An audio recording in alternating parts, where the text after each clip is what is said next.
Hello and welcome to all our viewers in Nigeria and around the world to the News Prime on Global TV live in the nation's capital, Abuja. I am Chidinma Jarasin. We'll start with Rivers State, where kinsmen of Rivers State Governor Siminalayi Fubara have voiced their disapproval of the President Bola Ahmed Tinubu's approach to resolving the ongoing political crisis in the state, citing a lack of democratic principles. Operating under the banner of Opobo Elder Statesman for SIM, Fubara's kinsmen outrightly rejected the resolutions made during the recent meeting held at the presidential villa in Abuja. Their disapproval stemmed from the perceived absence of a solid legal basis within the agreement and the contentious debate over its legitimacy. In a communique issued following an emergency meeting in Port Harcourt yesterday, the group highlighted that within the constitutional framework, the president lacks the authority to interfere in the state's internal affairs. Their disapproval stemmed from the perceived absence of a solid legal basis within the agreement and the contentious debate over its legitimacy. The elders stressed that Tinubu's role primarily revolves around overseeing federal appointees and does not extend to dictating terms to a governor.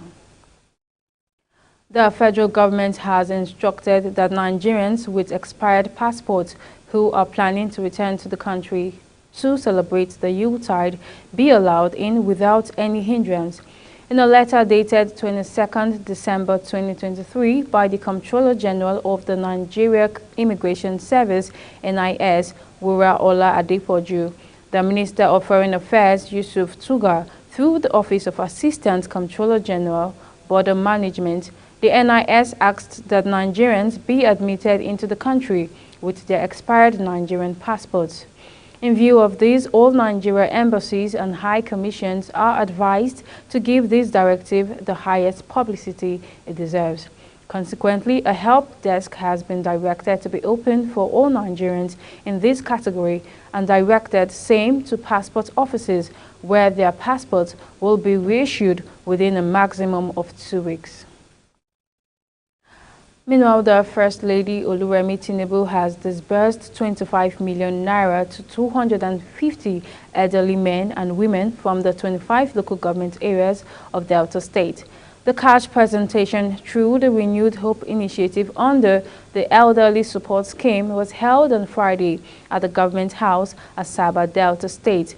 The wife of Delta State Governor Tobore Oborevori, who represented Tinubu at the event, also provided clothing materials and free medical checkups to the elderly citizens as support for this gesture. In her address, Tinubu expressed joy at the inaugural edition of the Renewed Hope Initiative Elderly Support Scheme themed Better Days Ahead. Away from the State House, a former governor of the Central Bank of Nigeria, Godwin Emefiele, on Friday was released from the Kuje Correctional Center after meeting up with his bail conditions. The spokesperson for the Kuje Correctional Center, FCT, Adamu Duza, confirmed the development to our correspondent on Saturday.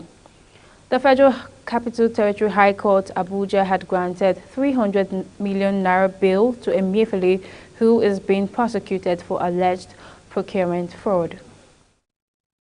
Away from the courts, the Nigeria Customs Service Board, chaired by the Minister of Finance, Wale Edun, has confirmed the appointment of 2 Assistant Comptroller Generals and the promotion of 2,209 senior officers in a statement issued on Friday by the National Public Relations Officer of the service, Abdullahi Maiwada. The appointed officers confirmed as substantive members of the NTS management team are ACG Florence Ogamode and ACG Queen Ogubudu. The Comptroller General NTS Bashiri Adeniyi congratulated the newly appointed and promoted officers. The customs boss equally urged the officers to put in more effort to ensure revenue generation, trade facilitation and suppression of smuggling. A Plateau State High Court sitting in Jos, the state capital, has ordered the seizure of a property belonging to the Jos branch of the Central Bank of Nigeria. The seizure notice signed by the registrar specified the property seized as an Innocent IVM double cabin vehicle with registration number KUJ696DD. The order was made by Honorable Justice N.D. Shasit, and the seizure notice was made available to newsmen on Saturday in Jos, the Plateau State capital. Meanwhile, the Kogi State Governor Yahaya Bello has presented 25 ambulances to all local government areas, several tertiary institutions and firefighting vans to the state's fire service in Lokoja. This was aimed at enhancing the efficiency of the state's health sector and facilitating prompt emergency response. Additionally, the governor allocated 40 SUV cars and 4 Hilux vans to the state's lawmakers and judges during a brief ceremony on Friday in Lokoja, the state capital.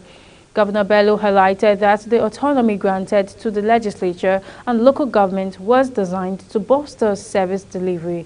He said that the judiciary, legislature and local government had enjoyed autonomy under his administration. And now in Gombe State, the Gombe State Police Command has on Saturday warned against the sales of knockouts, fireworks, unauthorized use of sirens, covered number plates and removal of motorcycle silencers. According to a press statement signed by the State Police Public Relations Officer ASP Wahid Abubakar, the decision is part of the command's efforts to intensify security to ensure the safety and well-being of citizens during the Yuletide celebration.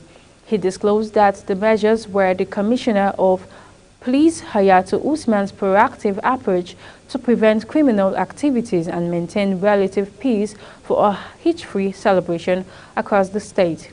The CP charged various police officials, including heads of departments, area commanders, tactical commanders, Mopol commanders, and divisional police officers to ensure early deployment of the personnel to strategic locations comprising worship centers and other public places. And now over to Lagos State. At least items worth millions of naira on Saturday were destroyed by fire as a result of gas explosion in one of the shops at Council Bus Stop along Egbedia-Ikotun Road, Alimosho local government area of Lagos State.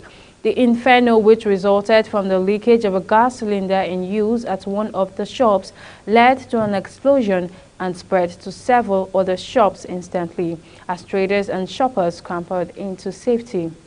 Permanent Secretary PS Lagos State Emergency Management Authority, LASEMA, Dr. Femi Oke Osanyi Tolu, and Director Lagos State Fire and Rescue Service, Margaret Adeseye, confirmed that there was no casualty in the unfortunate incident. According to an eyewitness and a trader in the market, Ms. Shadeu Karim, the incident happened at about 2:15 p.m. when a raging fire gutted some shops.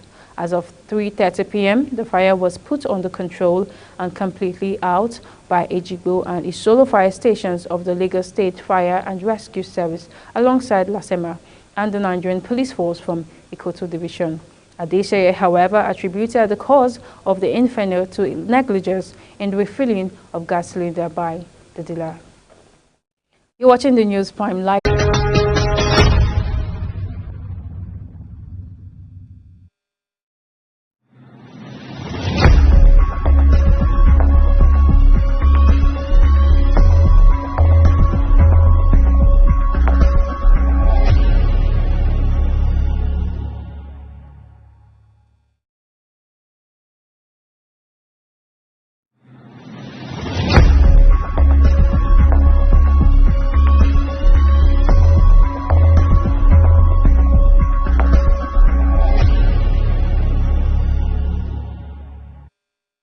This is Global Television bringing you live broadcast of the News Prime. Thank you for staying with us.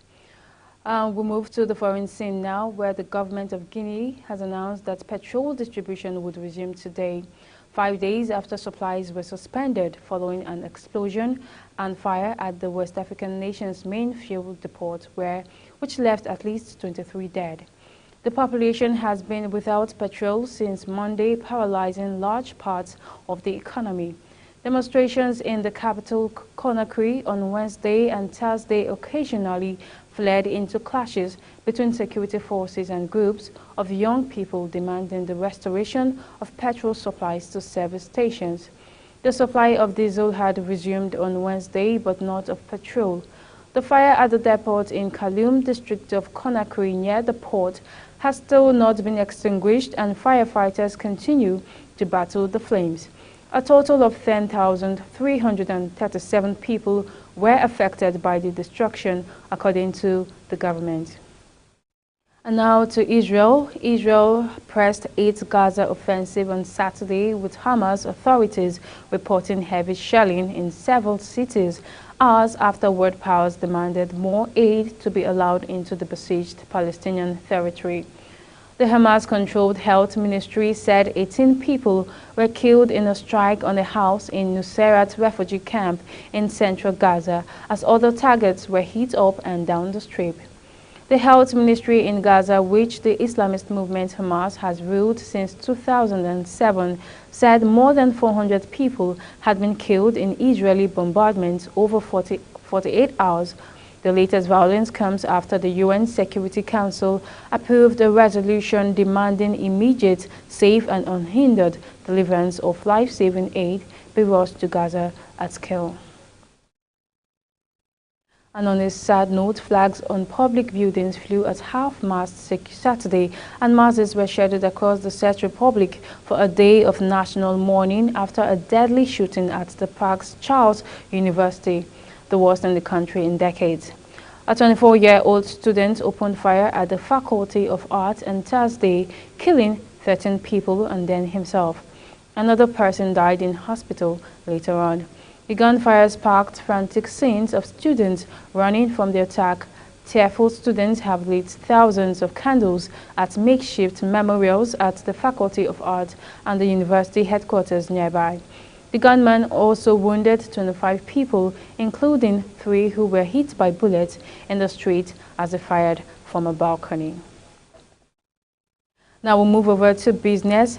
The Central Bank of Nigeria has lifted ban on transaction in cryptocurrencies, saying banks and other financial institutions can now provide services to cryptocurrency exchanges and dealers, also known as virtual asset providers, VAPS.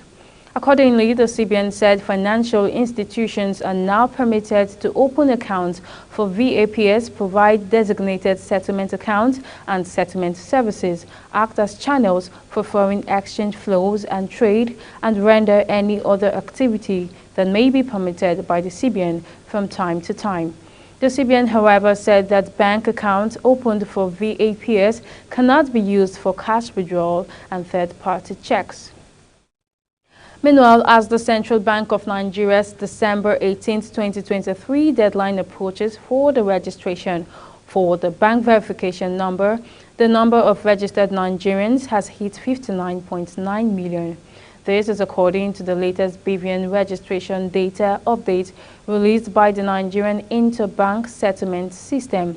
The most recent NIBSS data issued in September showed that the number of registered BVNs stands at 58.7 million as of September 12, 2023. While registration for the number has been delayed since the beginning of the year, the Central Bank of Nigeria's recent statement that all bank accounts without a BVN would be frozen beginning in April 2024 has pushed the BVN database a little higher. With the most recent statistics of 59.9 million, this indicates that over 1 million new BVNs have been registered in the last 3 months.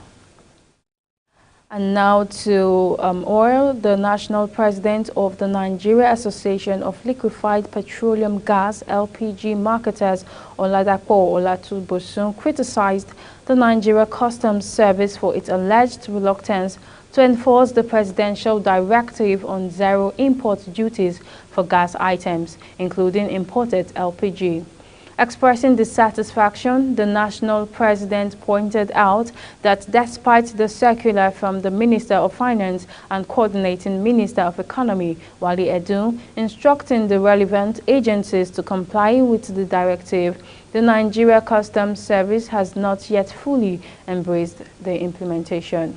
Olatubosun disclosed this concern during a conversation with reporters. He highlighted that many of their members with imported items currently held at the port are incurring demurrage costs. These additional expenses, he emphasized, would eventually be passed on to end users, leading to high costs for consumers of LPG.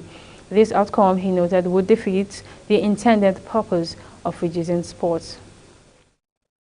And now in sports, Anthony Joshua is set to continue his comeback with his third fight of 2023 and will be keen to get another victory when he faces Swedish heavyweight Otto Wallin 5 p.m. today in the main event of the Day of Reckoning card in Riyadh, Saudi Arabia.